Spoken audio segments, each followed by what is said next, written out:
Bonjour à toutes et à tous, ravi de vous retrouver pour un nouveau numéro de Questions Maison. Avant toute chose, permettez-moi de vous remercier pour votre fidélité, car les chiffres le prouvent. Les connexions sur Internet, les courriers que nous recevons à la rédaction, les audiences également le démontrent. Vous êtes chaque semaine de plus en plus nombreux à nous suivre. Questions Maison est aujourd'hui tout près de Paris. Je serai d'ici quelques instants en compagnie de Thierry Casal. Il est architecte. Il nous fera découvrir une de ses dernières réalisations. C'est une maison neuve construite sur un verger, un terrain en pente à 20%. Il nous expliquera comment il a réussi à résoudre ce problème juste après notre sommaire. Pliage, crochet, dentelle, quelle est cette drôle de tendance qui inspire les designers? Les moquettes deviennent de plus en plus fun, faciles à poser, faciles à changer. Marilyn Pomian réalise des sculptures à base de papier à cigarette pleines de poésie. Nous visiterons la Villa des Arts aux murs couverts de fresques, comme un voyage dans la peinture. SOS Maison aidera Vincent à faciliter l'accès à son lit, pour le moins acrobatique.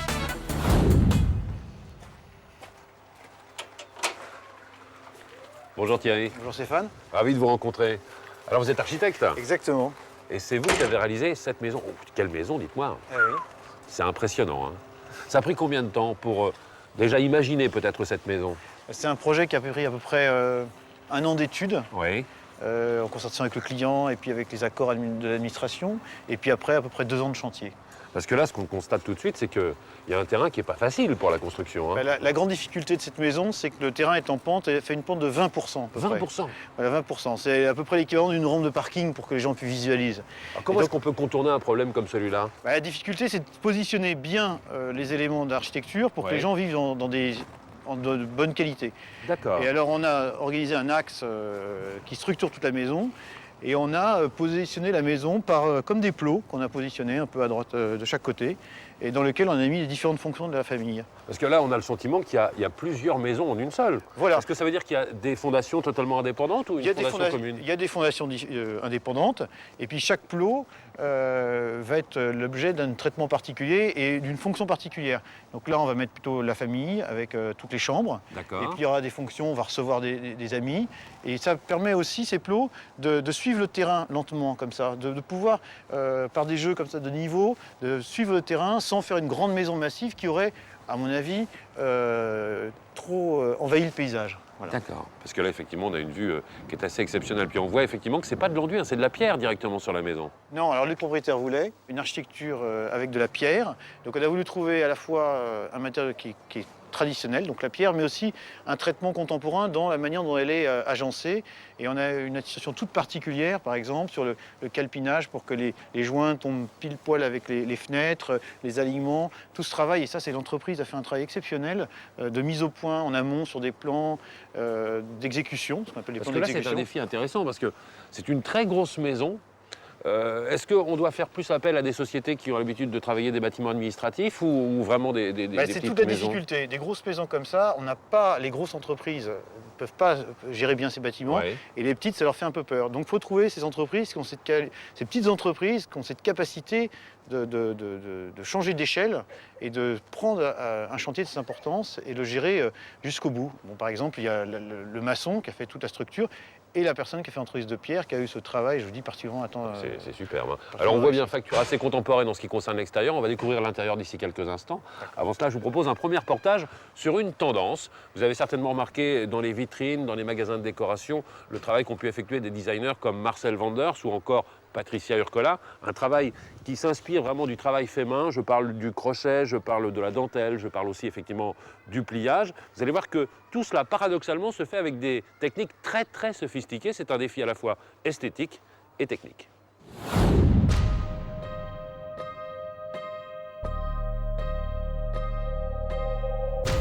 Aussi bien dans le papier que dans les impressions numériques, les matériaux nouveaux comme le Tyvek, la sérigraphie sur le verre, la dentelle est absolument partout. C'est l'idée d'avoir une espèce de trompe-l'œil en volume de choses qu'on ressurgit d'un passé populaire comme le crochet ou la dentelle et qu'on va traduire avec des techniques très contemporaines. Et oui, la tendance aujourd'hui dans le design est aux objets enlacés, crochetés, pliés en 3D. Depuis 10 ans, les innovations techniques comme le laser et le numérique ont permis aux designers de créer des formes étonnantes, proches du fait main.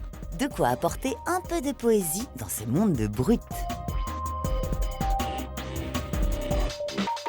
Je crois qu'on est allé surtout dans la décoration vers quelque chose de très brutal comme le béton, le minimalisme, et que tout d'un coup on a eu envie de ça, on a eu envie de déroger à ce code en amenant ce petit côté dentelle un peu bizarre que faisaient nos grands-mères à une époque, qui pouvaient habiller une bouteille de lait avec un petit vêtement en crochet. Ben, on avait envie de revenir avec ça simplement pour déranger.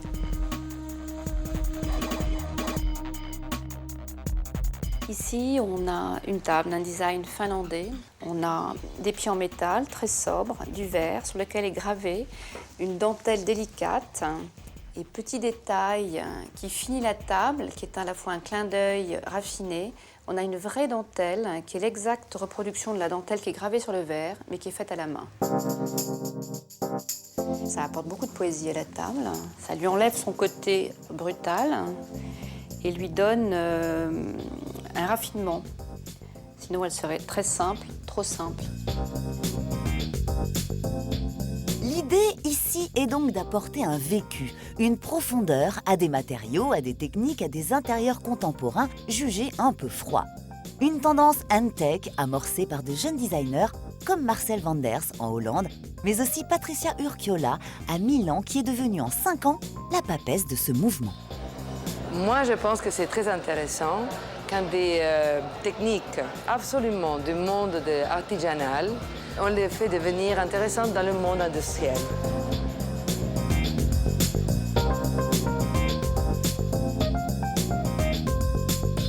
Ça, c'est le tapis crochet fait pour la compagnie Paola-Lenti.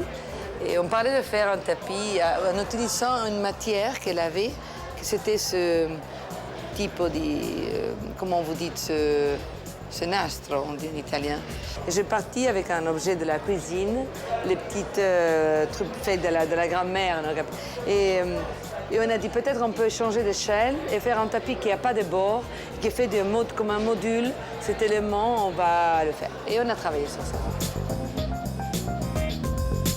En fait, pour les designers, c'est actuellement de pouvoir prouver qu'ils peuvent faire tout avec n'importe quoi. Prendre quelque chose de mou, le rendre très rigide comme un meuble, une dentelle qui passait par la résine par exemple, qui va devenir très dure. Ils peuvent tout faire, absolument tout. Et donc ça les amuse aussi de jouer avec ça. Il y a un côté ludique, il y a une espèce de facilité, il y a une spontanéité qu'on peut avoir quand on plie une tôle de métal ou une feuille de papier, qui est très importante en fait. Ça crée une espèce de dynamique et comme de la même façon que je dessine, je fais des croquis qui sont très dynamiques, on peut obtenir un résultat très rapidement en pliant des matières. Là, en fait, dans cette exposition, on a des pièces qui sont relativement proches de la sculpture, dans le sens où elles peuvent être vues sous tous les angles et elles sont extrêmement fortes. De loin, on a un choc parce qu'elles sont très graphique, et puis de près, malgré tout, on rentre un peu dans la matière, on découvre des subtilités, on découvre une laque, on découvre un reflet, comme dans cette console. La tendance hand-tech, c'est aussi montrer que l'on sait apprivoiser la matière. Pour le designer, il s'agit de se repositionner en tant qu'artisan ou artiste. Le consommateur fait aussi acte de création en modulant les pièces, comme ici, au gré de ses envies. La dentelle, le crochet, le pliage, c'est mettre en scène, créer des effets avec les objets. Dans cette tendance, il y a effectivement une autre idée qui est de jouer avec les ombres et lumières.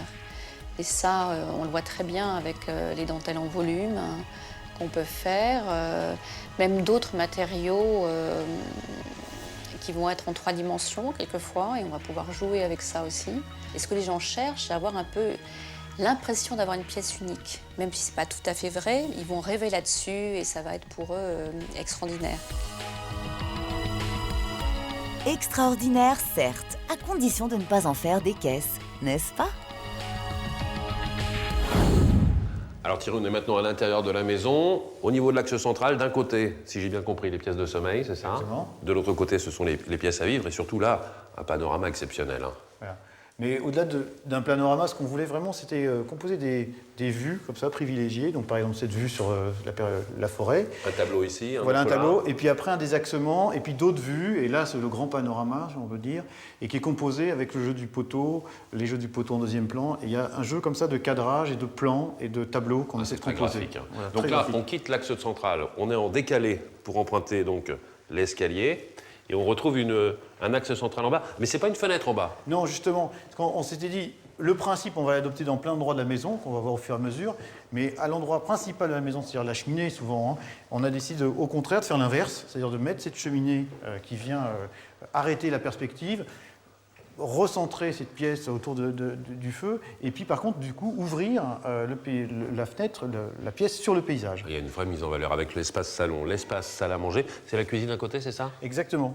Parce que c'est une famille moderne. On doit pouvoir communiquer maintenant aisément de la cuisine à la salle à manger. Voilà, l'idée c'est de se dire, il n'y a pas la cuisine séparée de la salle à manger et du séjour, on fait une grande composition, tout est lié. Donc on a en plus la qualité de voir la lumière qui vient d'un côté de la pièce jusqu'à l'autre côté. Donc la pièce est traversée. Là, on en profite pour le déjeuner, là, c'est Et super. on peut prendre le petit déjeuner dans l'angle parce qu'il y a le soleil le matin juste sur cette table. Et puis on a la possibilité de passer d'une pièce à l'autre et de pouvoir franchir l'espace, de fermer, si de temps en temps on a un dîner, on souhaite, On peut s'isoler un on peu. peut refermer quand même, parce que de temps en temps, on n'a pas envie de montrer sa cuisine, mais dans la vie quotidienne, on utilise cet espace dans une seule pièce. Et si on ferme là, on peut accéder par la porte là-bas. Exactement, et il y a revenir un dans système, les... évidemment, quand on ferme, on peut faire le tour par la porte là-bas et faire une rotation, une promenade comme ça dans la maison, et répondre à un usage qui est de faire servir à table Bien si sûr. c'est nécessaire. Alors, travail de différents matériaux. On a vu la pierre en façade, on la retrouve un petit peu à l'intérieur de la maison, au sol parfois, et puis beaucoup de bois ici aussi, hein, que ce soit pour l'escalier, que ce soit pour les sols, même pour certains meubles. Vous avez fait travailler combien de menuisiers ici? Alors ici, il y a eu 3 menuisiers, donc un pour les portes, un pour le parquet, et puis un menuisier qui a fait les meubles. Donc on voit ici les meubles, qui sont des meubles qui ont été composés aussi comme des articulations entre les espaces, qui sont à la fois des bibliothèques, mais à la fois un banc. Et c'est un meuble qui est très important en architecture parce qu'il organise la pièce et le décalage de niveau. Il n'y a pas de rupture dans les tonalités, hein? Non, pas du tout. Il fallait vraiment unifier les espaces parce que c'est une maison qui est quand même complexe, à plein de niveaux différents. Et on s'est dit, si on a trop de matériaux, on ne va pas avoir cette continuité visuelle, cette mémoire des matériaux. Et donc, on a préféré avoir une seule unité de matériaux. Les seuls moments où c'est interrompu, c'est par exemple ce carrelage qui est en communication extérieure et qui marque l'axe principal de la maison.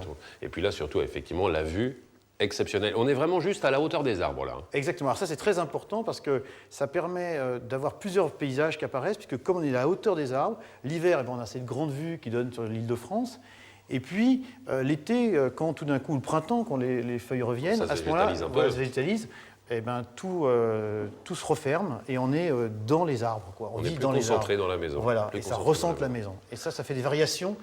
Et les gens peuvent bien percevoir la nature, comment elle vit, l'hiver, l'été. Il y a une bonne conception de l'évolution de la nature. Alors, il y a de grands espaces ici. J'imagine que pour les pièces de sommeil, ce sont des endroits un peu plus confinés, un peu plus cosy. Plus classique, plus sympathique. C'est un peu conçu comme une maison du sud de la France, hein. C'est-à-dire qu'il y a des grands espaces qui donnent sur la nature, sur le jardin, et puis effectivement les pièces de sommeil qui sont plus réduites. Simple. Et on a bien refermé. Alors, par exemple, tous les angles ici sont ouverts pour aller vers la nature, alors que dans les maisons, dans les chambres, pardon, on est dans une architecture plus classique, avec une porte, une fenêtre. On va les visiter tout à l'heure, je pense. D'accord. Alors on va continuer à parler de matériaux. On a évoqué la volonté, en ce qui vous concerne, de ne pas mélanger, de ne pas faire de patchwork en mélangeant les différentes matières. J'ai vu qu'il y avait juste un tapis ici, mais pas de moquette. Et pourtant, on va s'intéresser aux nouvelles moquettes, car vous allez le voir, les moquettes d'hier n'ont plus rien à voir avec les moquettes d'aujourd'hui. Elles utilisent des procédés de fabrication très sophistiqués pour doter les moquettes de systèmes anti-salissure, anti-brûlure, anti-usure également. Et il est même possible de personnaliser ces moquettes en choisissant les motifs, mais aussi ses couleurs favorites. Les moquettes représentent 50% des sols souples dans la maison. Pour connaître toutes leurs spécificités, Question Maison a rencontré des experts et des fanatiques de moquettes. Pourquoi je change de moquette ? Tout simplement parce que cette moquette, comme vous pouvez le constater, c'est la moquette d'origine qui avait été achetée initialement avec l'appartement. Et finalement, devant un grand choix de couleurs, manquait le choix de qualité. Elle s'est rapidement détériorée. Du coup, Eric doit remplacer cette moquette. Alors, que doit-il faire ? La première chose à faire, lorsque vous décidez d'acheter de la moquette, c'est venir en magasin avec vos dimensions. Mais attention, on n'a pas besoin d'un plan d'architecte précis, on a simplement besoin de la plus grande longueur de la pièce et de la plus grande largeur. Donc lorsqu'il y a des recoins, il faut simplement prendre les plus grandes dimensions. Je les connais par cœur, De quoi? les moquettes. Mais oui, c'est un peu mon dada. Le premier dilemme à trancher, c'est laine ou synthétique. Quand vous cherchez de la qualité, il faut mettre de la laine. C'est la fibre la plus facile d'entretien, c'est aussi la fibre la plus résistante. Et ensuite, donc, vous avez les synthétiques. Le grand avantage du synthétique, c'est le prix. Et oui, il faut compter entre 2 et 40 € le mètre carré pour de la moquette synthétique. Et pour la moquette en laine, le budget augmente entre 40 et 80 € le mètre carré. Avant tout cela, il faut regarder le serrage de la moquette en fonction du passage. Le serrage, ce sont des fibres qui sont piquées sur une trame. Et l'écart que vous avez entre deux fibres va former le serrage. Plus l'écart se réduit, plus le serrage sera fort. Alors il faut mieux choisir une bonne moquette avec un bon serrage pour des passages fréquents, c'est-à-dire type entrée, couloir, living.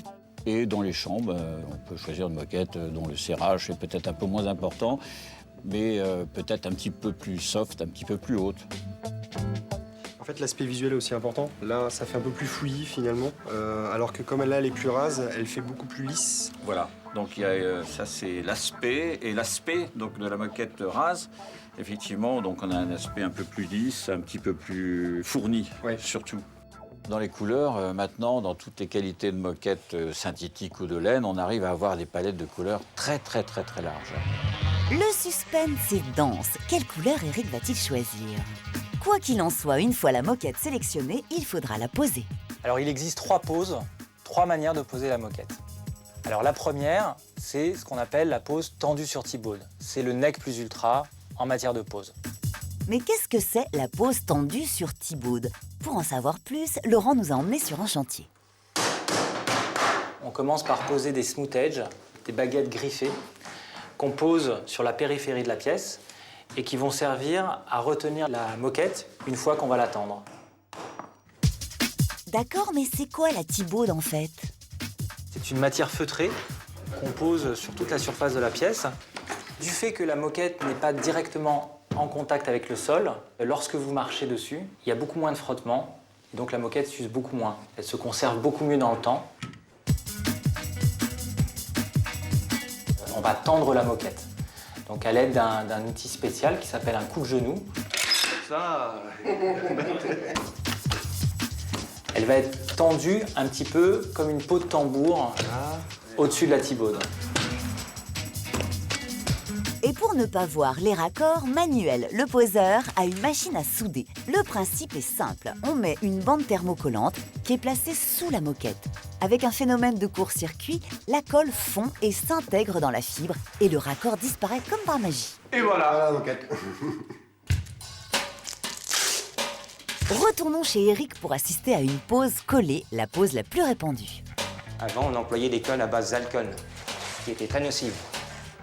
Aujourd'hui, à base acrylique, donc à base d'eau. Il faut attendre 5 minutes que la colle gomme afin de pouvoir encoller la moquette. On peut aussi poser sa moquette en pose libre avec un ruban double face, mais des glissements ou des plis au sol peuvent apparaître au fil du temps.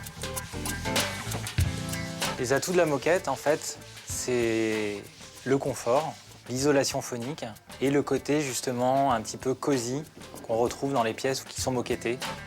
D'accord, mais au niveau de l'hygiène? On parle beaucoup des acariens. Or, il faut savoir qu'une moquette n'est pas un milieu favorable, si vous voulez, pour l'acarien. Et se nourrit généralement de peau. Et à moins de se rouler dans la moquette tout le temps, je veux dire, on ne trouve pas de peau dans la moquette.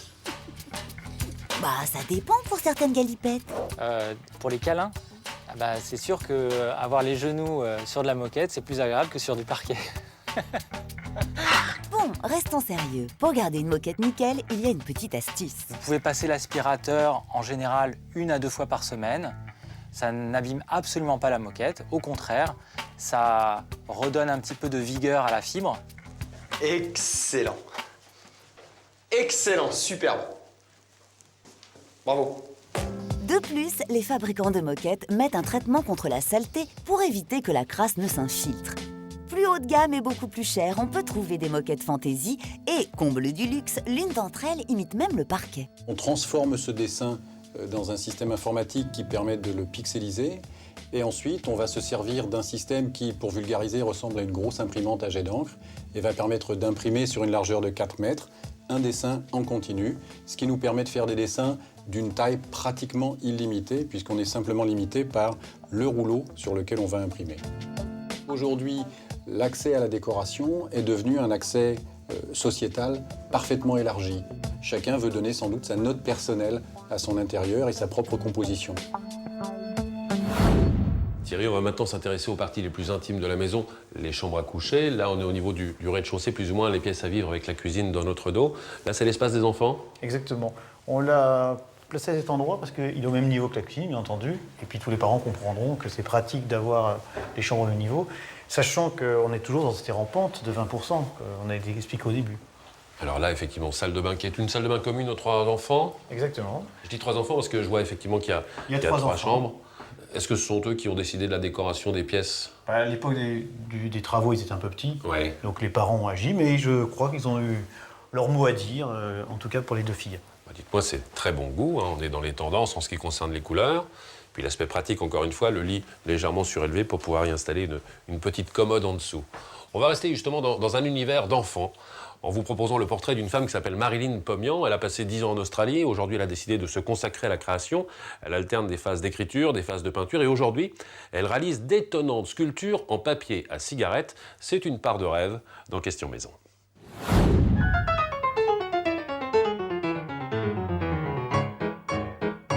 Le papier à cigarette, c'est du rien du tout. C'est vraiment de l'insignifiant. J'essaie de trouver un sens à cette insignifiance. Il n'y a aucun secret de fabrication. Qu'est-ce que vous voulez? Vous avez un rectangle ou un carré de papier. C'est tout. Puis vous le froissez, vous le défroissez, inspire, expire. Voilà, c'est tout. Hein. Enfin, je veux dire qu'il n'y a pas de mystère. Il n'y a pas de mystère, mais il n'y a pas de mystère dans le processus. Mais justement, moi, je veux placer les gens face au mystère. Cette pyramide, en fait, c'est un exemple de ce que j'aime faire dans mon travail, c'est-à-dire mêler des opposés. Et d'un côté, ici, on a la forme bien structurée de la pyramide, rigide, construite. Et d'un autre côté, sur la surface, on a toutes ces volutes complètement évanescentes qui vont presque disparaître à tout moment, qui peuvent s'envoler. Et cependant, c'est quand même bien assis. Mais en même temps, de par sa surface et de par le fait que ce soit surélevé, là, elle est en train de complètement de flotter et de défier la pesanteur. Donc je défie, enfin dans mon travail, tout le poids de la matière. Donc ça flotte. Au départ, moi, je voulais être écrivain. Et j'ai écrit pendant de très nombreuses années. Et le fait de travailler le papier à cigarette, pour moi, c'est de la poésie. C'est-à-dire, ça exprime des choses que peut-être les mots écraseraient ou n'arriveraient pas à contenir. À l'époque, je fumais du tabac roulé et j'ai collé 2 papiers ensemble. Et pour moi, j'évoque toujours le moment où l'homme primitif a frotté 2 silex ensemble, il y a eu une étincelle. Moi, ça s'est produit comme ça. Donc, ça m'a énormément intéressée, la texture du papier et aussi ce qui apparaissait sur le papier. C'était des petites lignes qui étaient tracées par simplement l'aléatoire total et par le jeu d'ombre et de lumière. Pour moi, toutes ces petites unités, en fait, dans les premiers temps, lorsque je travaillais ça, pour moi, c'était des êtres humains. C'est-à-dire qu'ils sont tous semblables, mais ils sont tous différents. Un tableau ne fonctionne que si les petites unités, elles fonctionnent bien ensemble. Le travail du papier à cigarette est complètement désordonné. C'est-à-dire que mes mains travaillent, triturent, malaxent de façon complètement déchaînée, mais mon œil, ensuite, compose. Voilà. Et là, même à ce niveau-là, de ma propre personne, il y a le mariage des contraires entre mon œil et mes mains. C'est difficile à réaliser, et dans la vie, c'est très compliqué à réaliser, mais lorsque vous y arrivez à ce point, vous vivez en paix. Alors, dans la vie, on n'y arrive peut-être pas souvent, mais au moins, dans le territoire de l'art, au moins, tout est possible. Je suis complètement portée par cette idée de souffle et Ah oui, un grand souffle. Exprimer aussi le côté vulnérable de l'être humain. C'est ça qui me tient. La fragilité de l'être. Et qu'on est relié, en fait, à la vie que par le souffle. Et ce papier, c'est vraiment métaphorique de cette idée. Ce papier à cigarette, c'est une peau. Justement, avec mon obsession du temps, parfois, lorsque je broie, parce que je le violente, mon papier, hein, il n'est pas si doux que ça. Et j'ai l'impression d'être un véritable chronos, vous voyez, qui broie, qui nous broie. Le papier, pour le coup, devient une peau.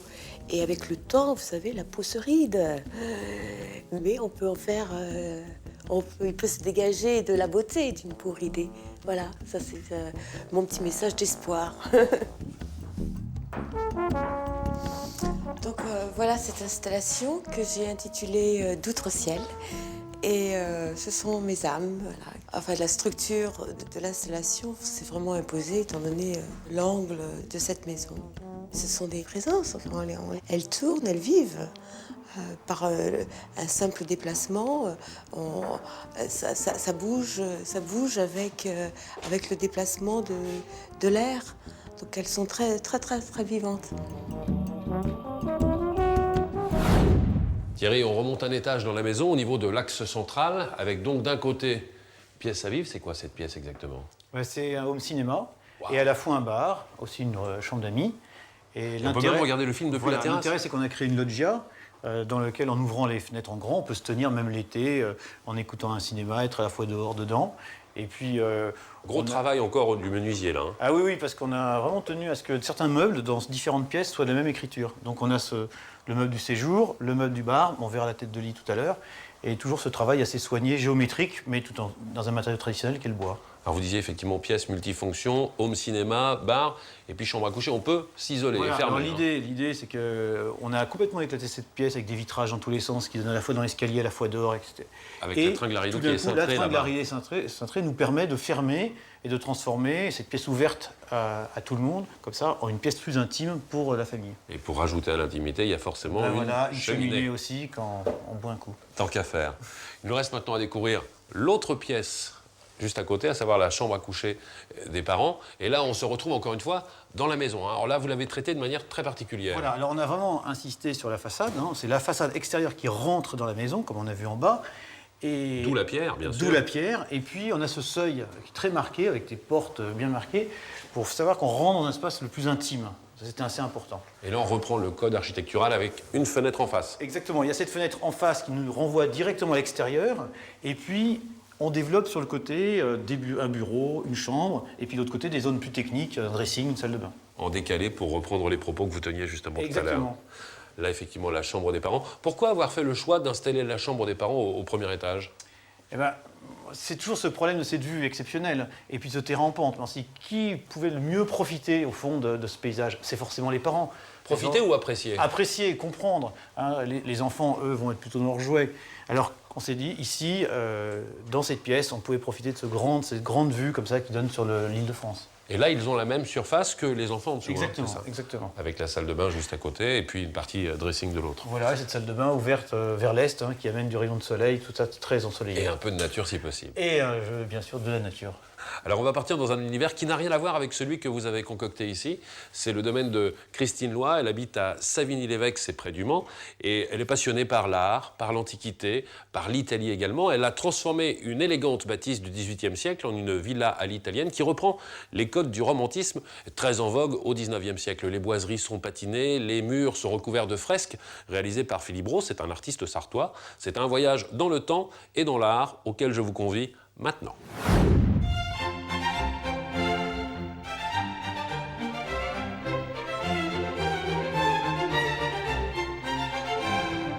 Ça a été une rencontre en fait, comme une rencontre amoureuse. Heureusement, on était deux à être amoureux de cette maison parce que ça aurait pu être compliqué. C'est une demeure du XVIIIe siècle.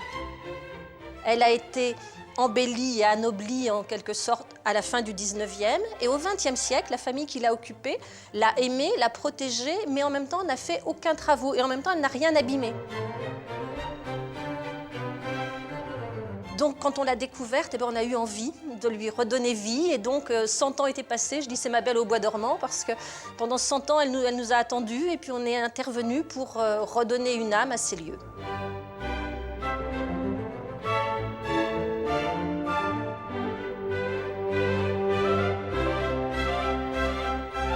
Ici, nous sommes dans le salon aux tapisseries, allons-nous dire. C'est par ici que nous avons commencé les nombreuses fresques que vous allez pouvoir voir dans la maison.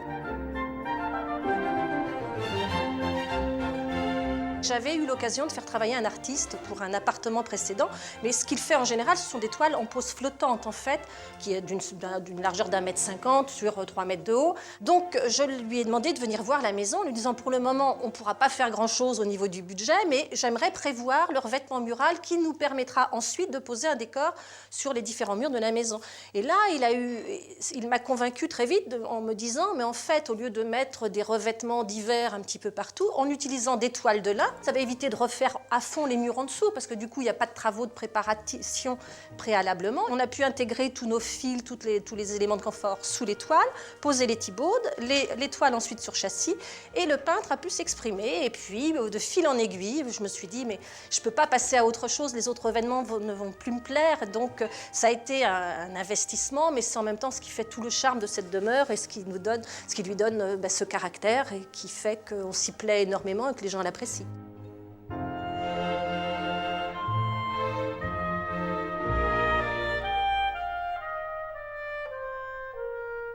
Ce salon a été rajouté par le propriétaire terrien qui a acheté cette propriété à la fin du 19e siècle. Et là, le décor est véritablement celui qui a été planté à cette période avec cette tapisserie à l'hermine.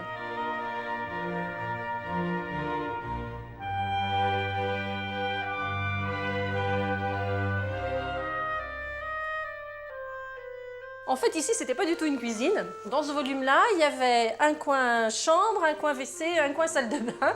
Donc ici, on a tout cassé et retrouvé l'espace et puis essayer de faire quelque chose d'un petit peu fonctionnel. On a fait un enduit sur les murs, coloré avec des tons un peu patinés. Et bien, je me suis dit, il faut aussi trouver une idée de fresque, parce que bon, c'était un peu le thème de la maison. Et donc, j'ai fait des natures mortes, j'ai fait faire des natures mortes au-dessus des portes de la maison, voilà, d'après Caravage.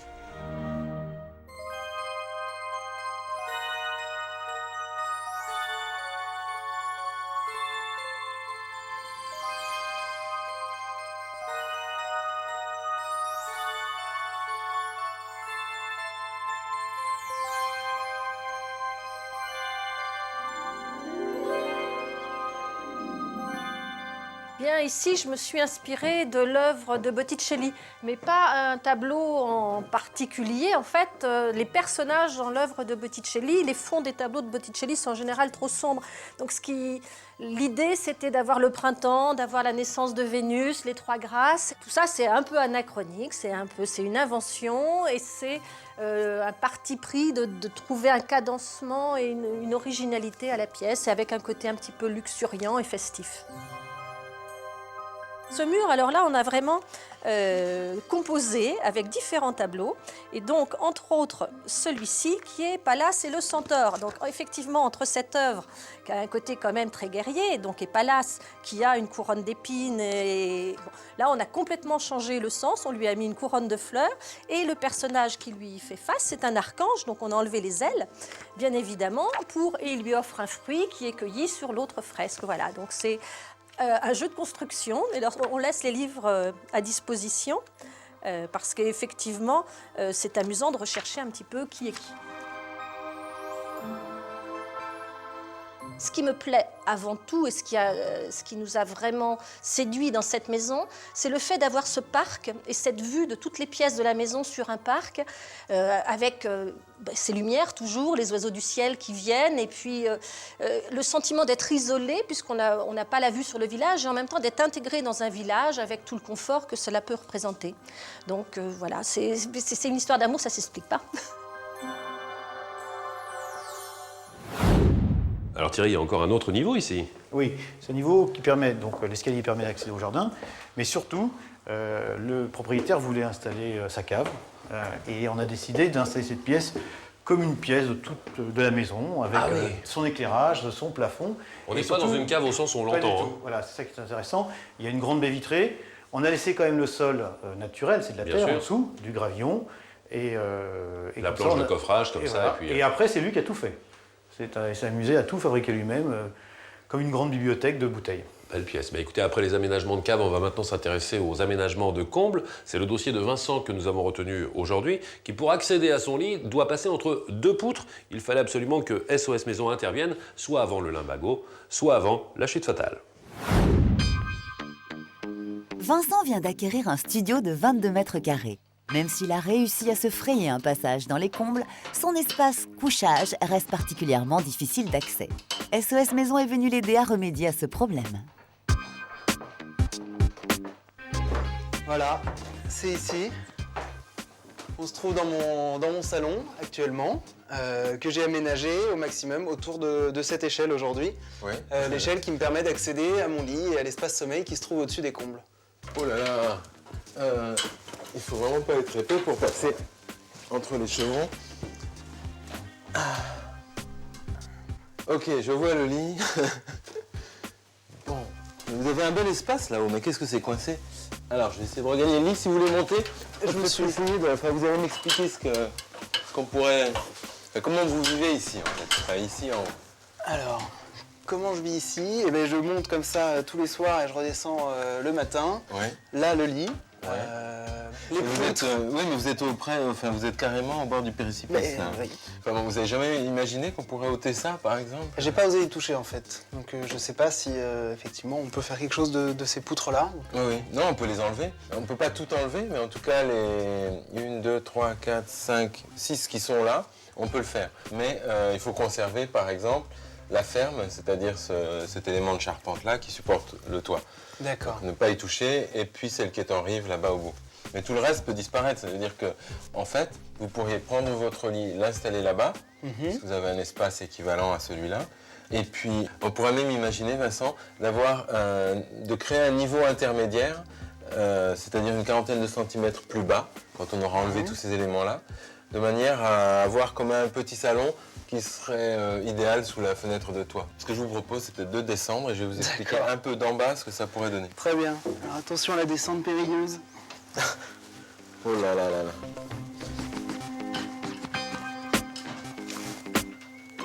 Alors, Vincent, la chambre, elle sera là-haut, donc de ce côté-là. Ce qui me gêne, c'est un peu toutes ces cloisons. Ici, vous avez une penderie dans l'entrée. Je pense pas qu'on ait besoin d'une entrée, en fait. Il serait mieux de profiter de tout le volume. Je vous propose d'enlever tous ces éléments de cloison-là, en gardant peut-être celui sur lequel s'appuie la cuisine. D'accord. Supprimer cette cloison qui est ici, qui ferme la penderie ici et puis qui se prolonge là. Donc tout ça, on l'ôte. Maintenant, il s'agit de déterminer cette mezzanine intermédiaire, ce petit salon qu'on va créer. Pour y aller, ce que je vous propose, c'est de commencer peu après la cheminée, à une cinquantaine de centimètres, avec 4 marches qui vont aller sur un grand meuble de rangement, puis dans l'angle 4 marches pour arriver sur un plancher ici. Et sous cet élément-là, on pourrait avoir une grande penderie. Voici, Vincent, votre studio comme il est aujourd'hui. Donc vous voyez la porte arrondie ici, la cuisine, et puis là au fond, les poutres au plafond et votre coin salon. Ce que je vous propose, c'est de commencer par supprimer toutes les cloisons jusqu'au bord de la cuisine.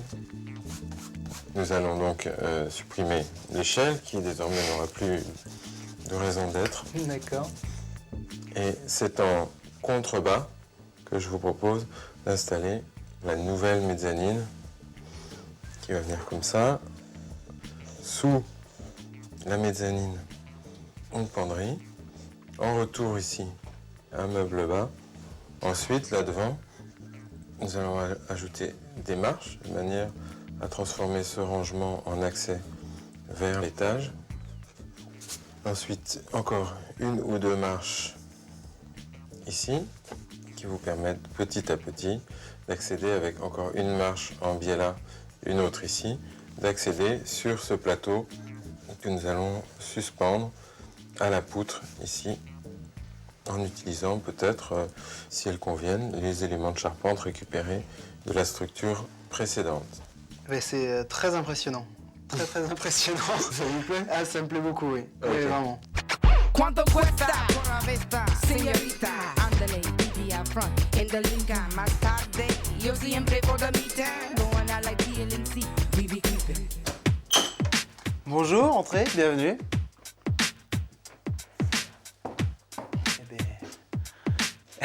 C'est vraiment spectaculaire. Là, il n'y a pas à dire, il n'y a plus de poutres, il n'y a plus d'échelle au milieu du salon, c'est terminé, je ne me prendrai plus les pieds dans la table basse. J'ai des placards qui sont encore à compléter parce que le chantier vient de se terminer. Mais il y a de la profondeur, il y a de la place. Bon, il y en a un que j'ai déjà rempli. J'ai mis quelques chemises. Voilà.